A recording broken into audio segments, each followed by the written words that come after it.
to enter the Javelin, Anthem's Mixer's first Anthem community web show. If you're new here, my name is Lupo, and I'll be your host. Some of you may be asking, what is Anthem? What makes it warrant its own web show, and what can we expect from the show moving forward? These are all great questions, and I'll answer them here shortly, but first a little disclaimer. While I'm primarily a live streamer, and Mixer is my platform of choice, the episodes will be archived on my YouTube channel. To all those watching on YouTube, thank you. Yeah, no, not singing it all, Raydell. Let's see. For all of you in the chat that want to sub to the YouTube channel, in case you missed an episode, use the YouTube interactive button or !YT. If you want to be a part of the conversation, I encourage you all to be in the live stream at mixer.com/Lupo2 the rescue, that being the number 2. Every Monday night, 9 p.m. Eastern Standard Time. While you're in the stream, you'll earn Lupo Cred, which is a virtual currency earned only by watching the show. Lupo Cred will be used during giveaways in the future, as well as this community begins to grow. Sorry, I just have everything written out here because it just makes so much sense for me, just so I don't forget things and stay on task. Hope everyone's doing well. Know we're getting a little rocky start to this first episode, but that comes with the territory, I guess. So, let's see. Now to emphasize the fact this is about building a community, there will not be any bias towards content platforms, or consoles. The plan is to unite as one community and share something we all enjoy, because this is a live show about connecting. Because it's a live show about connecting, I will be interacting with chat and taking the questions at the end. With chat, if I miss a host or follow notification, don't worry, I'll read everything at the end and recap. Yeah. So let's begin. Let's take 2 seconds to breathe here. What is Anthem? Anthem's a third-person action RPG in a large shared open world made by BioWare, published by EA. In Anthem, you pilot an exosuit called Javelin, and are humanity's last hope of protection for what lies outside the walls of Fort Tarsis. Javelins are fully customizable with an array of models, weapons, and abilities that will allow you to play how you want to. Yeah. If you're not familiar with BioWare, they're a Canadian developer known for RPGs with deep character development, rich world building, and immersive storytelling. BioWare have developed iconic titles like Jade Empire, Neverwinter Nights, Star Wars Knights of the Old Republic, Mass Effect, Dragon Age, and Star Wars The Old Republic. While we don't have much to go on, more than 7 minutes of trailers, gameplay, and some Reddit posts from BioWare technical director Brennan Holmes, fans of the studio have come to expect a solid single-player experience with personalized outcomes decided by choices. The player themselves, decided by choices the player themselves have made. While this seems contradictory to what a shared world game has been traditionally, BioWare has assured the community that the game will have a complete experience, whether played solo or co-op. So, on to the next question. What warrants Anthem having its own web show? Well, for me personally, I looked at this as a greater opportunity to start building a community. Being a live streamer on Mixer, you don't really have the opportunity to have static content there all the time. So I made a conscious effort to start building the community early. There's a lot of people that are very interested in the game and want to know more about the game. So these are the types of things you saw with Destiny, with Division, other games like that are very social based and community based. And I want to do that up front with a game like Anthem, so we can start building before the game even launches, before the game even comes out. So that's my particular outlook on that situation. By starting this now, we can start learning more about what the game's going to offer us, speculate and give ideas about what we want to see in the games. And as we learn more from things like EA, Gamescom, and all of the other events that are coming in the near future, we can get a better grasp of what we as a community want and what the developers at large are going to offer us. I did say before that it's going to be a lot like Destiny, Division, Diablo, Borderlands, stuff like that. And those are games that I really have an affinity for. They're co-op games, some with PvP aspects. And I think that it's something that the industry in itself needs right now. Just to help the overall competition of games like Destiny, Division, and Borderlands mostly. Like, not necessarily so much Diablo, but like those particular types of things you see in Diablo, like loot drops and min-maxing builds and stuff like that, are things that I think we're going to see in Anthem. So, with that said, hang on. Yeah, I agree. Ghost Recon to a little extent. I didn't play Ghost Recon personally too much, but I do think that games of that kind of vein are what we are going to see in Anthem moving forward. For me personally, like, I'm a huge fan of Destiny right now, and in the past I was a big fan of Mass Effect. I mean, I still am a big fan of Mass Effect, but taking those two games and like harmoniously marrying them into one experience, I think is just like the perfect game from my own perspective. I don't know about everybody else, but I think those two particular things are something that I look forward to in games. Like, I really like sci-fi games where you can have a cooperative experience, not necessarily have to always be competitive with people all the time.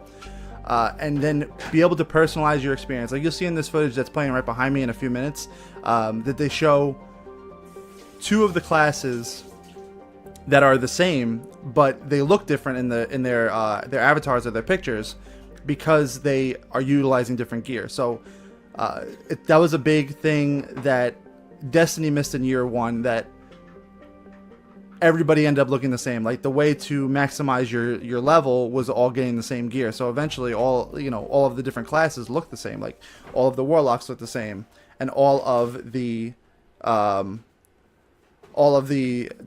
look the same, and all the hunters are the same. So having that own personalizability and customizability are things that I personally look forward to in Anthem moving forward. So I mean, I'd like to talk about for a second just setting some expectations for Anthem as a whole, because recently BioWare has been under some heat for some of the things that they've put out, namely Mass Effect Andromeda. Mass Effect Andromeda launched last year, March 21st, 2017, to largely a poor reception. It's really disappointing to see that, because it really wasn't a bad game, but I think one of its biggest takeaways is that it wasn't created by the same studio that's making Anthem right now. They did have two studios in Canada, one in Montreal and one in Edmonton. Edmonton is now like the main Anthem house, and Montreal was the one that did Andromeda. So Montreal was full of a lot of people that were experienced with DLCs and new experiences and stuff like that. Yeah, I see League talking in the chat. Cluster Missile Barrage makes me yeah. And I think seeing these different things are really inspiring and make you want to say, like, what else am I going to get? Like cluster rockets, mortars, things like that. How are we going to get them? What are we going to have to do to obtain these particular things? And where does the grind start? Where does it go? And like I keep saying, we only have 7 minutes of gameplay to go off of here. So it's really, pie in the sky type of things now, that we're just constantly looking at the same 7 minutes of gameplay and several little things that some people from BioWare have stated in their in videos and stuff like that. So those are all of the things we have to go off of, and the community at large is really like chomping at the bit right now to like have more information. Can't wait to play to overplay the beta. Yeah, Raydell, I agree with you, man. That's definitely something that I'm looking forward to as well. So let me start with some information so if people are interested, they can start looking. BioWare has a site that they use to track the beta stuff. So that's called BioWare Beacon. So I think it's beacon.bioware.com or biowarebeacon.com. But if you search on Twitter also, it's BioWare Beacon. And that's where you can sign up for the betas. So that's where they had the Dragon Age Inquisition beta. That's where they had the Mass Effect Andromeda beta that never happened. That's where you signed up.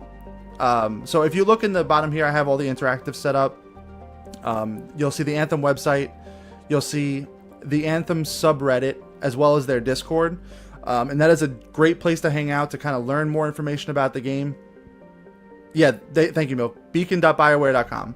So that's where you would go to sign up for the beta. So if you sign up there and sign up for alerts, they'll send you emails when the availability for the beta goes live. So when you can sign up for it. So the things that I have been active with over the last month since I announced this project was, like I said, looking at the Anthem website. There's a lot of information on there. Even like some of these images that I'm showing on screen, they're actually hidden in the code of the website. So I went in there and found some of those pictures. So they're always updating things. And I mean, we haven't got a lot of updates in the last year. But that was something that we all found as a community early in the announcement of this. It's not even in the, like more gameplay that they're giving us. We have so little to go off of right now. But the website's one thing. The next thing is the Anthem subreddit. And now there's a lot of people from the Mass Effect subreddits and Dragon Age subreddits that are controlling these sites, or overseeing the sites and making sure that it has quality content, and people aren't just constantly bashing and saying bad things about the game. So that's a place that's well moderated, and their Discord is equally as well moderated, and the devs are always in their Discord. There's people like Mark Dara. He's always in there. He's been in there a few times. I've seen him make a few comments. And those are people you want to follow too. Brennan Holmes, he's the what's his technical title? Senior Brennan Holmes.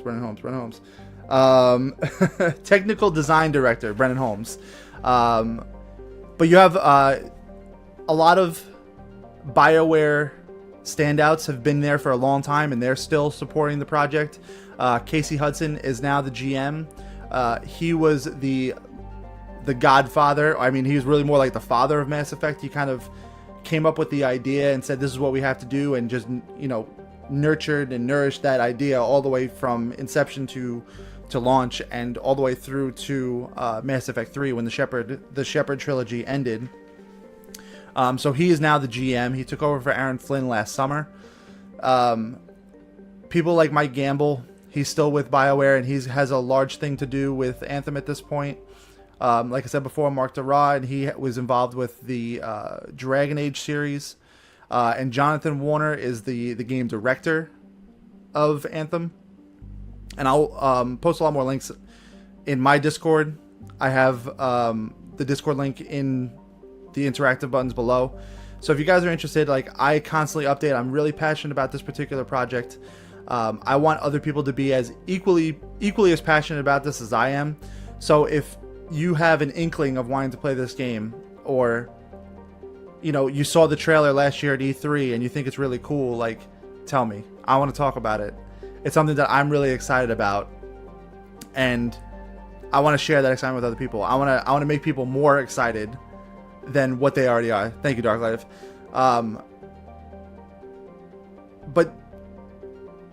going back to what I was saying before about EA, Mass Effect Andromeda, and the reception that game received, is giving this negative perception that people have towards EA and towards BioWare. Like, people are trying to say that this is BioWare's swan song, or this is their last chance to really make a difference in their legacy. And I actually think it's quite the contrary.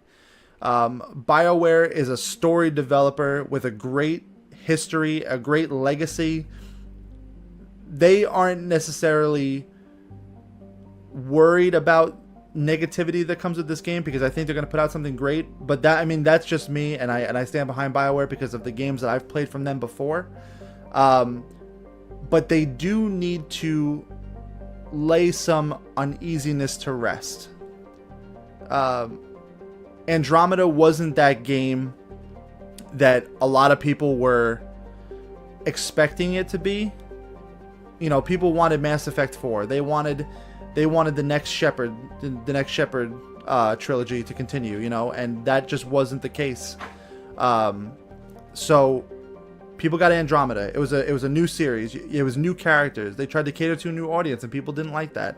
But that doesn't take anything away from BioWare and what they've done in the past. Games like Baldur's Gate really set the precedence for RPGs of its time, and Jade Empire is now back on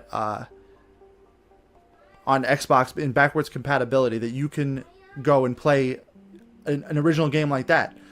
BioWare has always prided themselves on making the world that you could choose, and every decision that you make makes a difference at the end.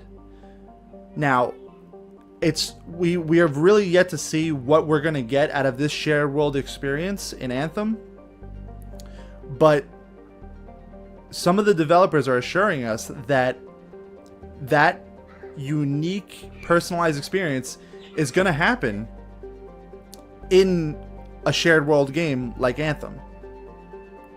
So we can only hope that they do things differently than the way Division and Destiny and the like have done it. People call them MMO lights, and I like the term because it really seems like that's what they are at this point. They have a lot of MMO elements, but they're more designed around the shooting mechanics and stuff like that. MMOs are more traditionally, a lot of point and click games or fantasy as opposed to science fiction shooter. So people, we're breaking the mold now, and this is a way that a lot of companies want to go, and EA is at the point where they want a piece of that game as a service pie. People are afraid to hear that word now, but it's very telling of the way things are going to go. Progressive online shooter, progressive online shooter, persistent open world, those are types of things that people are saying. Well, thank you Dark Life. But it's not, I don't want people to see that in a negative connotation. Like, people look at persistent open world, and they think of things that didn't execute as well as they expected, like a game like Division, where people had this expectation that the world was always changing, or if you put a bullet hole in the car, it'd be there the next time you go. But it's not something that can work like that, and I don't think we have the technology to be able to facilitate that at this point. So going back to what I said about people's expectations with Andromeda and not getting the game they received, I think we need to do something with Anthem and temper people's expectations just a tiny little bit and say, don't expect the Destiny killer. That's what Division said, and they're kind of biting their tongue. It took Division almost 2 years to be a game that's very, very good and puts real competition towards a game like Destiny. But I don't want to fanboy out here. That's not what this conversation's about. It's about having realistic expectations and tempering the overhypeness or over negativity. I don't even want to say hype because I'm hyped for the game, and I want to maintain that. I feel good about it. Yeah, I agree, Dark Life. Under promise, over deliver every single time. That's what people should be doing now. If you don't think you can put something in a game, don't make it. Don't set that concrete in stone. And recently, Bungie had their community come to Bellevue, Washington to take a look at the content they have moving forward, and they told them, like, hey, we're going to show you all this cool stuff that's going to come out in the very near future, but you can't say anything about it because it might change over time. So we don't want to set this precedence that this is what we're going to do. You go tell everybody what we're going to do in this game, and then we have to change it because we can't facilitate it properly. So far the things go, either the main story writer leaves fired and whole story goes into a rewrite last minute. I don't think that's the case with Anthem, but I do understand that could be a detriment to the development of a game, regardless of who's making it. Anthem was largely written by Drew Karpyshyn, who did the Mass Effect series.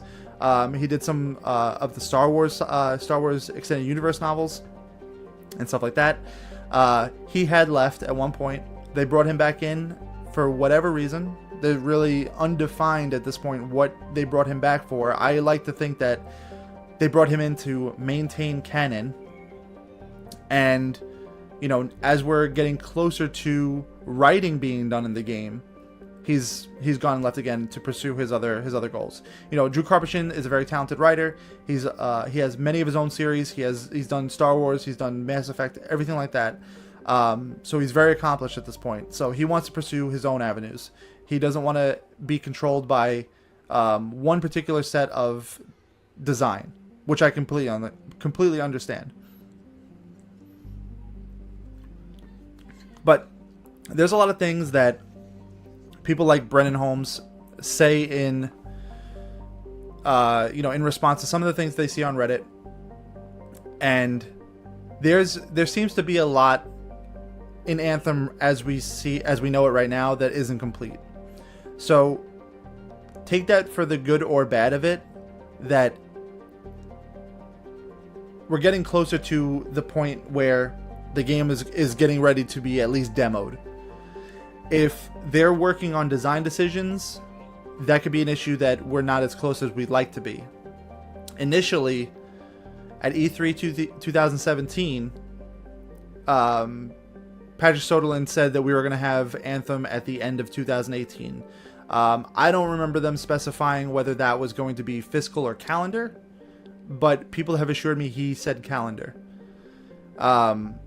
So recently, they have announced that we are going to have Anthem at sometime in March. I mean, that was only specified by people's sources, not by EA Direct, but they said we were going to get it in Q1 2019. So that's March, April, May, somewhere around there. So having an initial impression for me of saying end of year 2018, whether it be calendar or fiscal, being pushed to Q1 2019 is not that big of a deal. But what can be concerning at this point is the fact, like I said before, some particular design aspects are not ready to go, are not complete, and that could be an extreme cause for concern.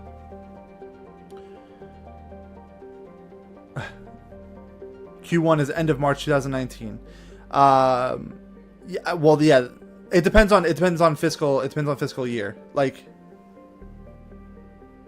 some companies run February to February. Some run March, or start in March, end in February. So it really depends on where their particular fiscal thing starts. Do you want it to be a better Destiny or a multiplayer Mass Effect 2 type game? I'd like it to be a blend of both. If you're going to ask me personally, Dark Life. Mass Effect 2 was way too linear for a game of this scale. If they want to have a game be like a ritualistic, cooperative experience, it needs to be a lot more open. You need to have a lot more things to do.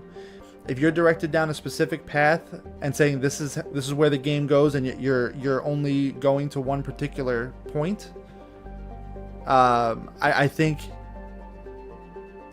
that would ruin the longevity of the game as a whole.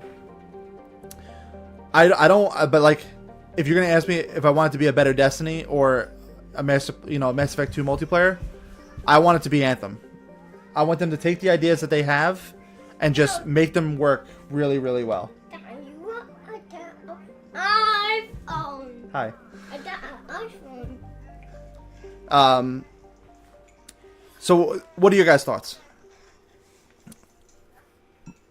Like, from what we have right now, what are your expectations?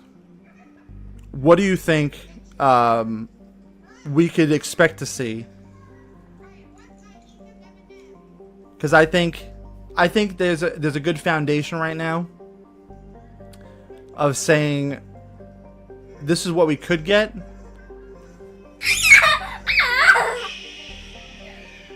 Yeah, Mini Lupo, he's here. He's causing a ruckus. He took a little nap before, so he's trying to get in on the action here.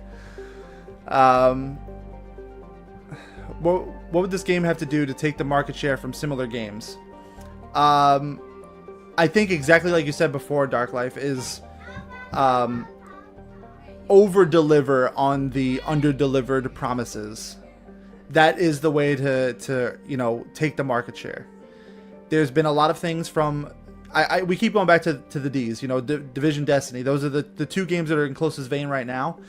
So the things that they have messed up on is over-promising particular things and not delivering on them.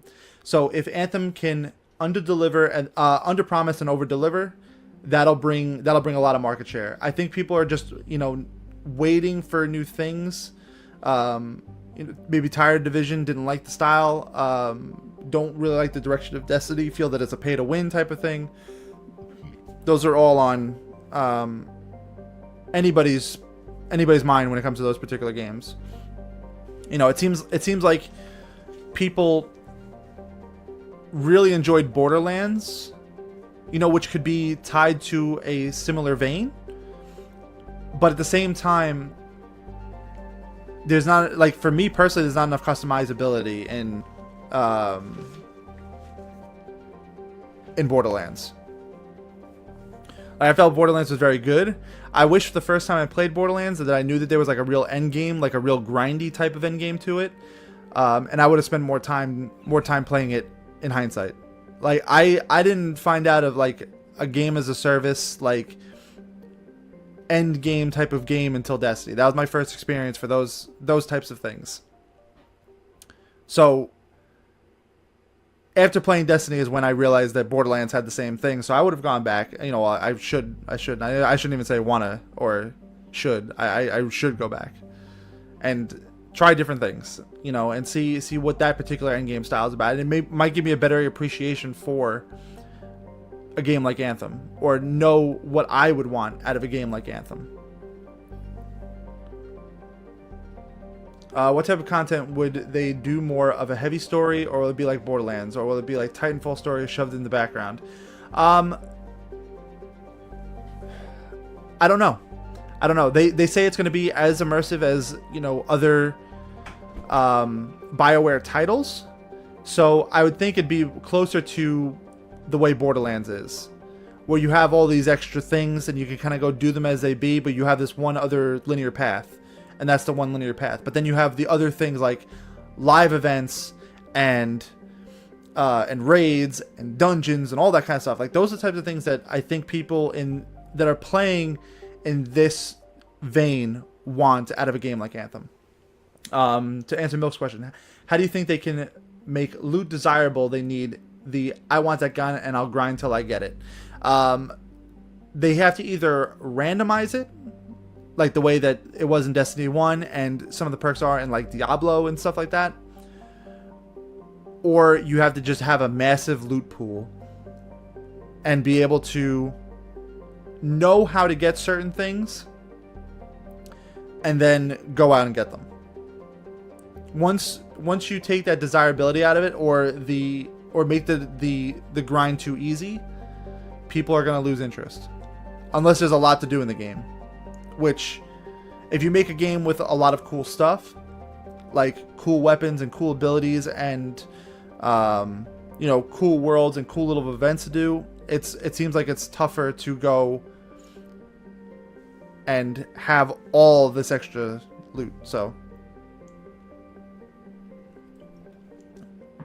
but what do you want from the game? I want more things to do, not replaying the same missions. A little bit of both, Dark Life. Me personally, if I can get better or more unique loot from doing the same things, then I'm okay. For me, it's mostly about the loot and being able to min-max and getting to the peak performance of whatever my character can put out. So if grinding the same mission or same dungeon is going to get me the better stat perks on armor or weapons, that's what I want to do, regardless of how I get there. I want secrets to uncover. That is what I miss most from Destiny 1. There were all types of hidden things and places to find them. Well, I mean, off topic, that type of stuff is returning to Destiny, which is definitely encouraging. But I agree with you 100%. And I think that just from things we saw in the trailer for Anthem, there's little icons pointing out little different things. So, they went to like a cave and they said, hey, should we go over here? And they said, no, wait for Kim. He needs his XP. So those are the types of things that I agree. Like, you're just like, there's a lot of things to discover. We might be in a new type of world that we don't really have those details yet from BioWare. Whether we're in a new world or whether we're in a salvage world or we crash landed somewhere, that's all unknown information at this point. But I agree with that. I definitely agree with that statement, saying we need things like to go out and find, need things to discover, have the sense of discovery, because even if you have the same loot, finding places to discover or new things to do in those places is definitely a good thing to have. Dark Life, to answer your question, they need to tie loot to task or quest. Want that gun, armor, do this or that level. Yes, I agree. Give a defined path to whatever it is you're searching for. You want the end all be all. Volt rifles, as they're calling them, the Jara's Wrath. Maybe that's this particular event. I can go to this particular thing and get that loot. But do you mean like in a farmable sense, or I have to do X amount of tasks to get to there? Like I have to do this laundry list of different other types of things, like build piece. Oh yeah, I could see that. Both, definitely both of those. Whether you have to go out and fetch all the things to build it, or just have it drop from a random boss. But yes, I agree with you that things need to be specifically directed.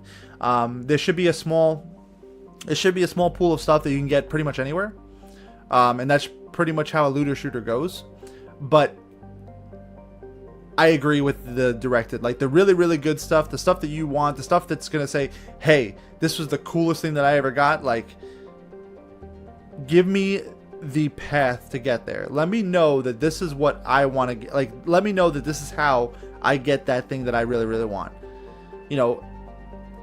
That was another concern of mine as well, because you see these other things like, if you've watched a trailer or watched a gameplay trailer, they show the second character, and he said, oh, I bought this mortar over the weekend. But where did he buy it from? Did he buy it from a vendor? Did he trade with an NPC out in the world or something like that?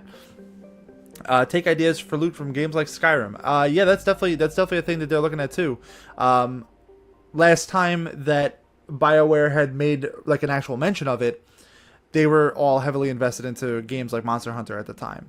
So the thing about Monster Hunter is it's very repetitious, very grindy.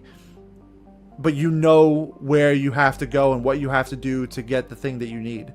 So if you need, a particular part from a monster, you can open your manual, and it'll actually tell you where to get that part on the monster. Like what part you have to cut off to have your best chances to get that particular part. So while yes, you're doing the same thing over and over and over and over and over and over and over, and I'm going to even say that more times, over and over and over and over again, the book gives you the way to do it. I need this part. I need these scales. I'm gonna go hunt the monster. Keep hitting him in the back, and that's what gets me the best chance at scales. So that's a similar system. I'm personally not very familiar with Skyrim or their loot systems, but I know that those types of games are games that other developers are looking at to improve player engagement in their own games. Zorbsy says, I really like global events in the Division. You can earn cosmetic items that are only available during the event. Yes. I think there needs to be like powerful loot as well. So timed events are definitely like something that I would be excited for. But don't make them finite. Rotate them. Like if you say this one particular event is going to be now and it's never going to happen again, like that puts a sense of urgency that's good, but it might be a little too urgent. Milk says, do you think they can make the Javelin something that you will care about, as it's just a mech for your character that you can swap out? Yes, absolutely. So From what from what I've gathered by reading some things that devs have put into other comments online, is that you will have one personal character and an array of exosuits. So there's 3 base exosuits. There's the one that you see on screen here. This is the Ranger. There's the big tank one that's called the Colossus. And then there's another one that is in one of the other screens that we're showing. There was the one with the 3 ones with the cloak. There's no name for that one. But there's 3 base javelins. And then there should be sets of weapons, acquirable weapons and abilities. Yeah, the wizard one. Yeah, we could call it the wizard one. That's fine. Or, people call it the techno mage, so I'm cool with wizard too. That makes sense as well. The hunter. Yeah, I mean we'll go Destiny, but the levelings, the customizability in Anthem seems a little bit more akin to Division, where you have your one character, but you can spec out everything else exactly how you want to. Now, obviously, Division, like, people made multiple characters, and that's all good and fine too, but you could do everything in the game and have everything customizable from the one character. So it's not like Destiny where you had to use multiple characters to get all of the different gear, or like Borderlands where you'd have to try all the different characters to get all the different gear, all the different unlocks and stuff, like, do this with this particular character if you're like an achievement hunter. Techno Mage sounds so cool. It really does. Like, I mean, if I had to name something, I would definitely call it Techno Mage. But Diablo, if you wanted to use some of the weapons, like, you would actually obtain weapons for characters that you didn't have. So it started to incentivize you to make these other characters. And I think having the ability to have one character and then swap out base exosuits is definitely a positive thing. Definitely a positive thing for people that kind of want to get a little bit invested, but then want to do, want to experience a little bit more, Techno Mage, slinging magic by day, laying down fat EDM tracks by night. Yeah. Permadeath for mech suit if you don't take care of it. They've already said that they're not doing that. They said that it was too much of a penalty to have permadeath, like a roguelike. Like, I think that's like the base, one of the bases for like modern games right now. Like, people want to have your roguelikes like Dark Souls and stuff like that, and then you had the Surge, which is kind of like a futuristic version of it. Those are for a particular type of people, and I think a game as a service, as Anthem and Division and Destiny need to be a little bit more accessible to people that aren't necessarily worried about dying all the time.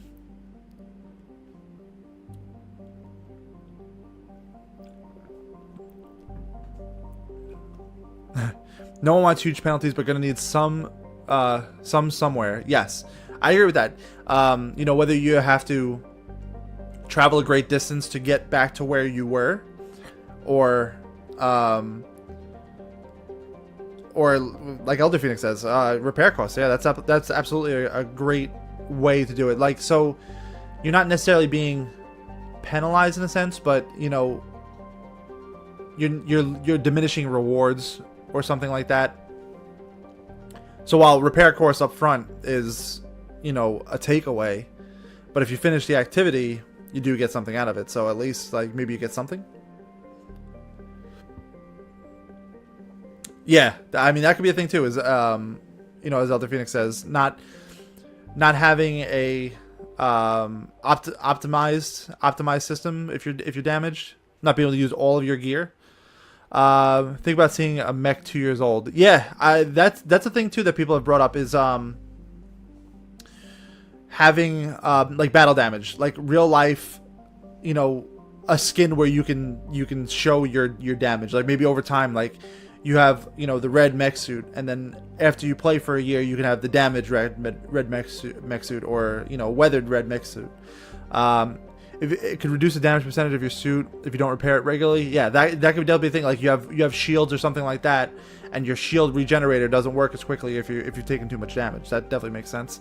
If your DPS drops the damage you have, I think that's going to be something.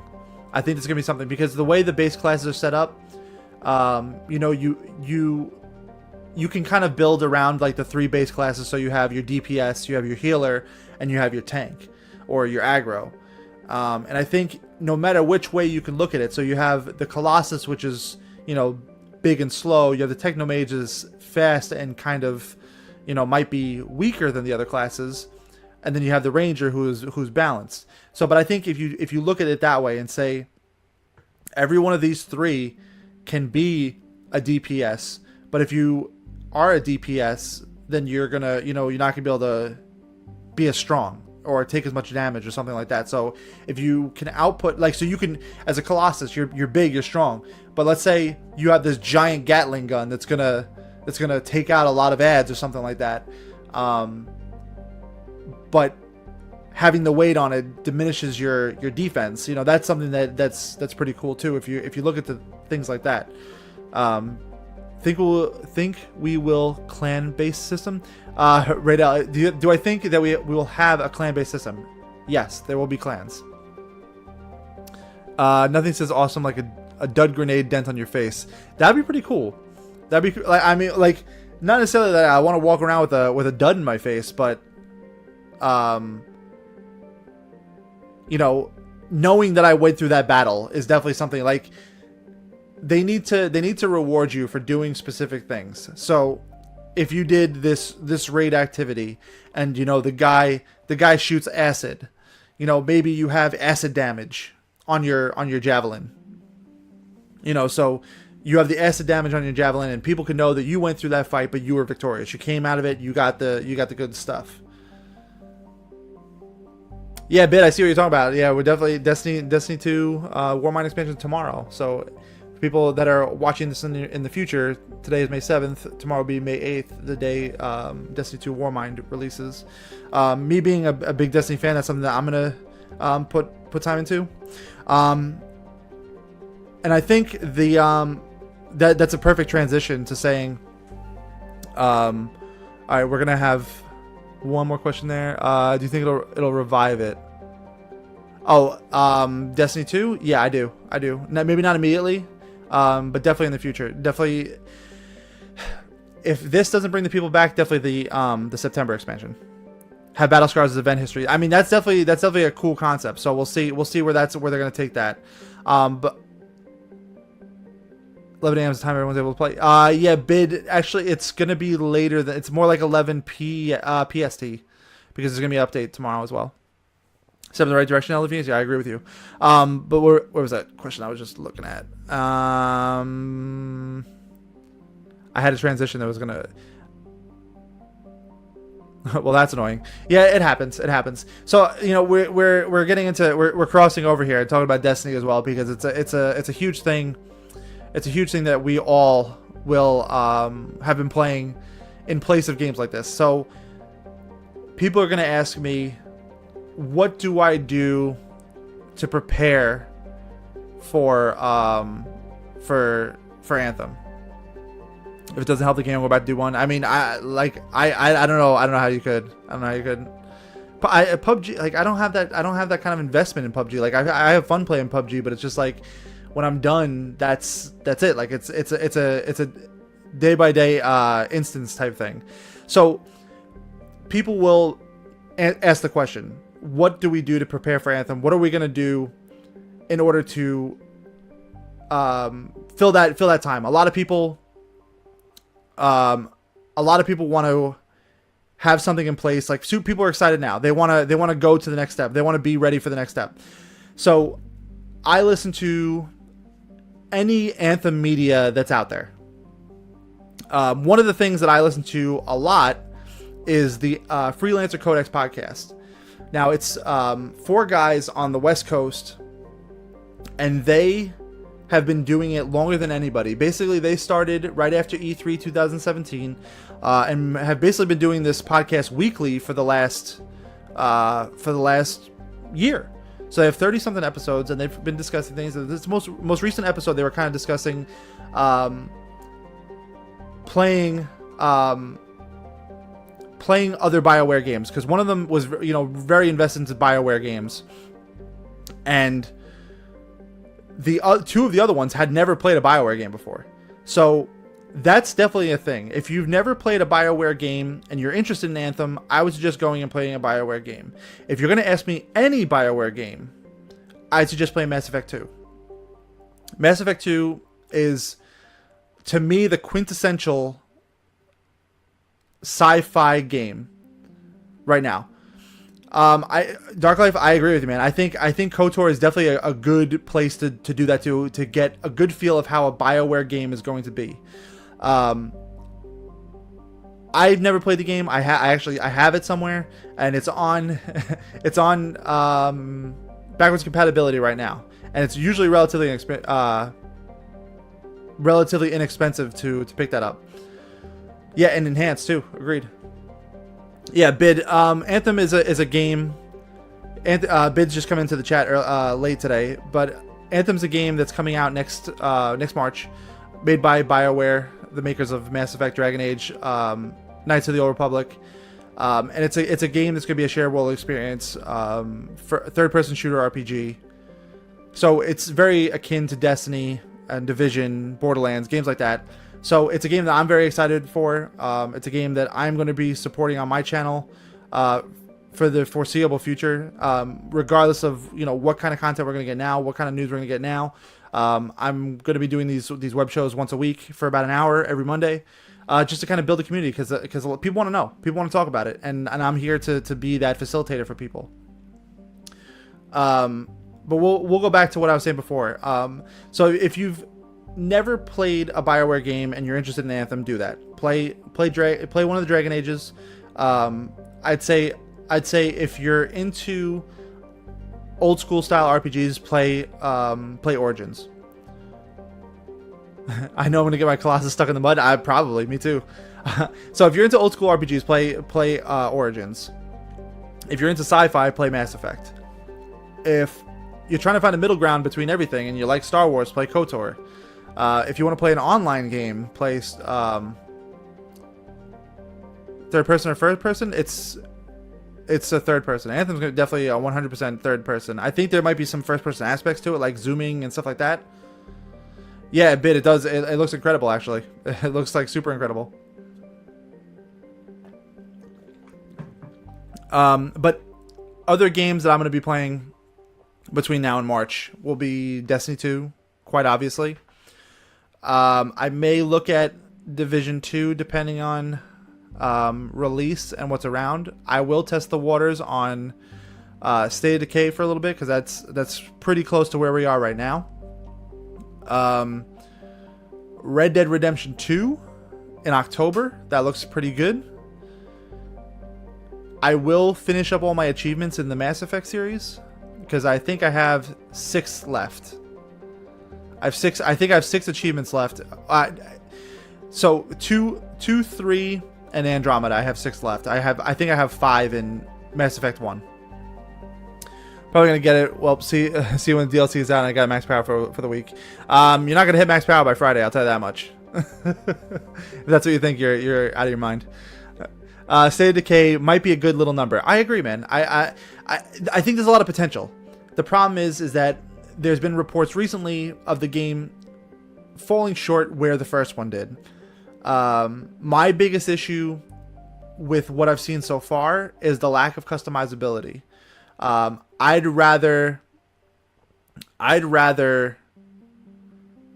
have my own character as opposed to being able to pick the other people that I've grabbed in my grouping, and then use that one particular character that I like, that might be good with shotguns or might be good with pistols or something like that, and then leveling up those particular things by how I want to play that character.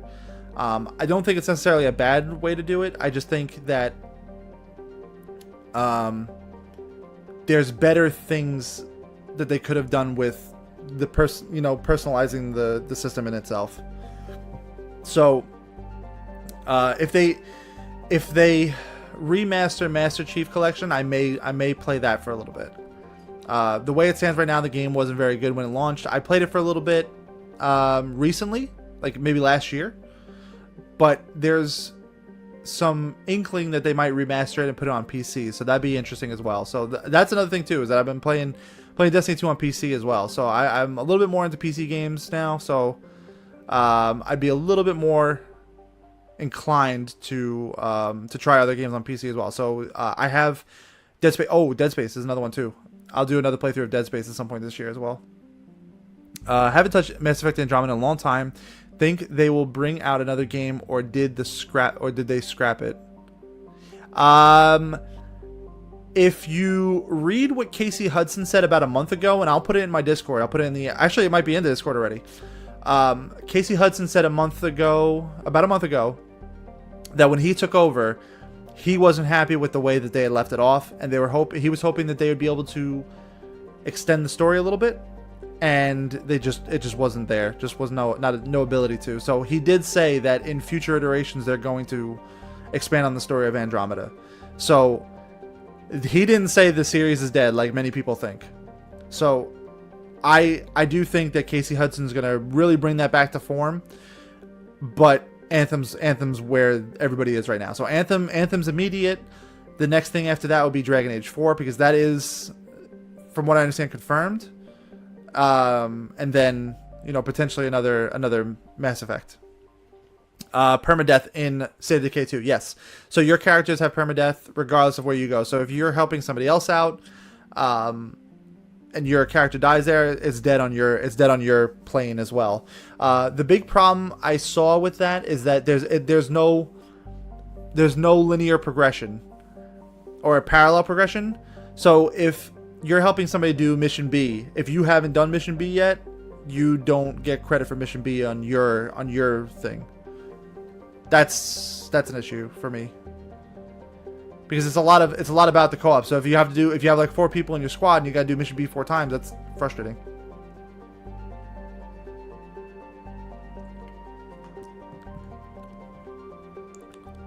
Nope. What, as far as the permadeath? Or, I mean, that was what I grasped from it.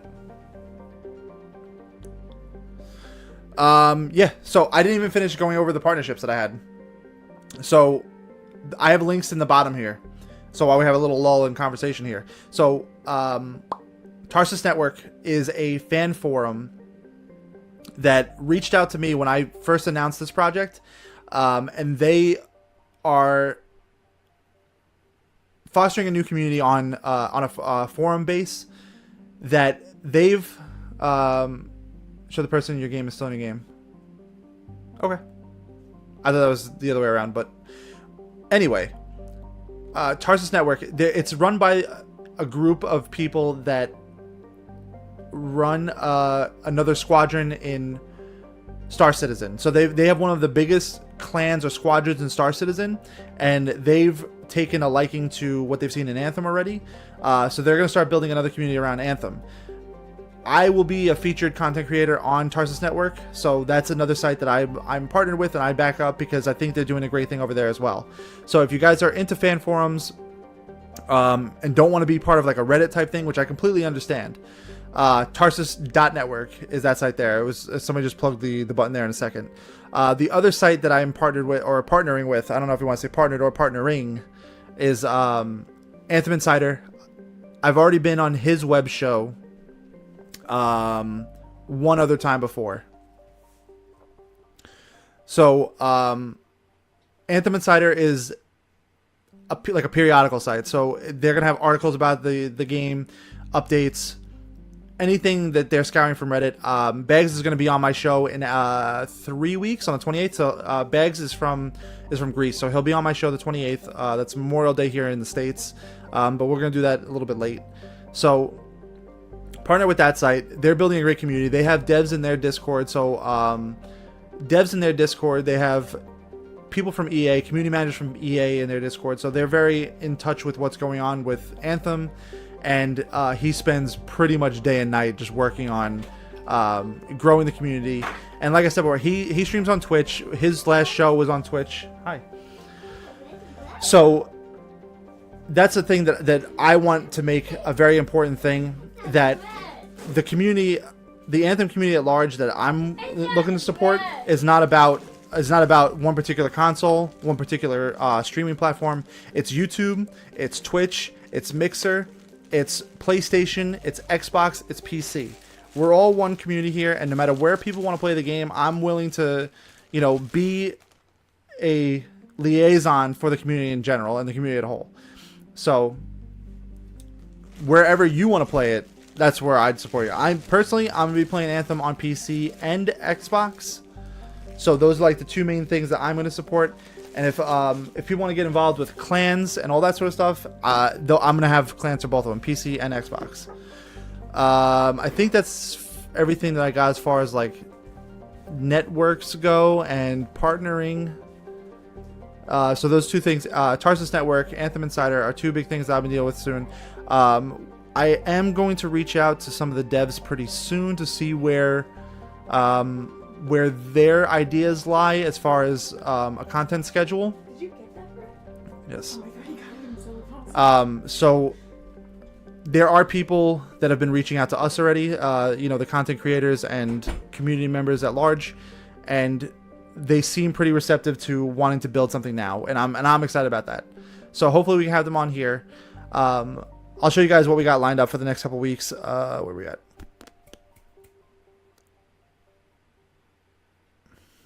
Did I not put that in there? I didn't. Hang on a sec, guys. I thought I did. Alright, so over the next 4 weeks, we're going to have 3 other content creators here on the channel. May 14th, we're going to have Mulehorn Gaming. Wade, he's the editor. He's also a streamer here on Mixer, mixer.com/Mulehorn Gaming. He's going to be on my show next week. We're kind of going to discuss some more of the same things, setting expectations, BioWare's legacy, and things like that. In 2 weeks, we're going to have Sly from Sly Nation Gaming.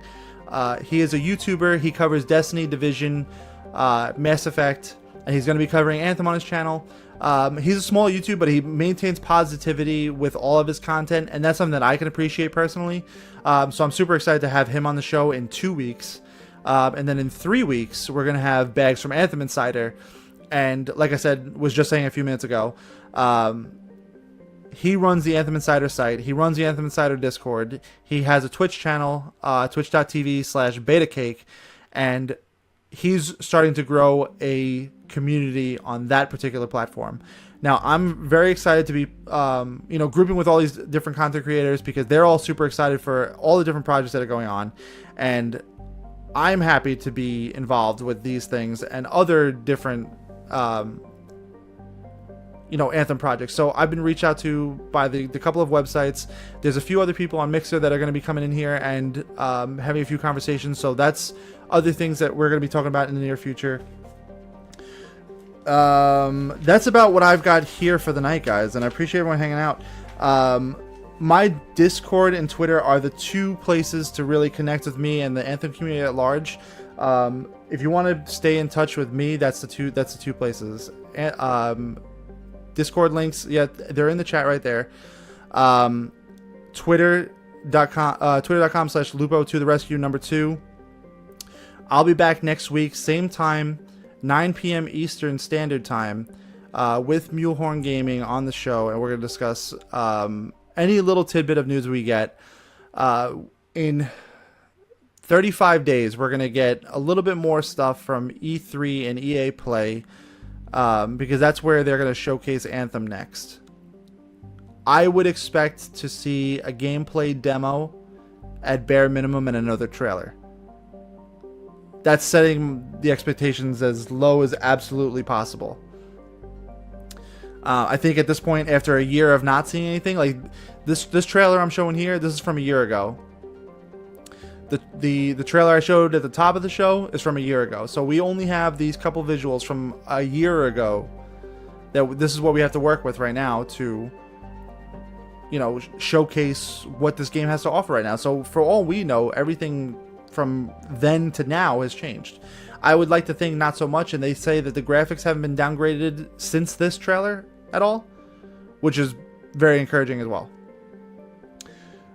So with that said, let's get the YouTube link in chat again, because I will have this up there later today or tomorrow. And I need to hit 100 subs to get the unique YouTube URL. So that's something I'm pushing for as well. So if you guys help me out, sub to the channel.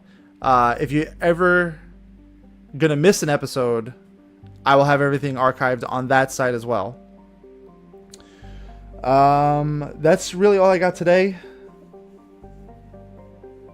You know, we'll further discuss the game and the community as we go forward. I know I keep reiterating it, but Discord, Twitter, everything like that, that's where we're gonna go from here. So yeah, I'll see everybody in the next show. Appreciate you guys hanging out.